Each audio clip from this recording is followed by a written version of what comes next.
ان الفاظوں میں دیکھیں یہاں پر واو خالی ہے، اس کے بعد الف بھی خالی ہے، اسی طرح یہ والا الف اور یہ والی لام دونوں خالی ہیں، تو ہم نے ان چاروں خالی حروف کو نہیں پڑھنا، میم کو آگے صاد کے ساتھ ملائیں گے،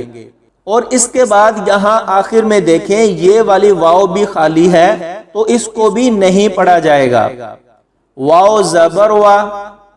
حمزہ زبر ا، وا ا، قاف یا زیر قی،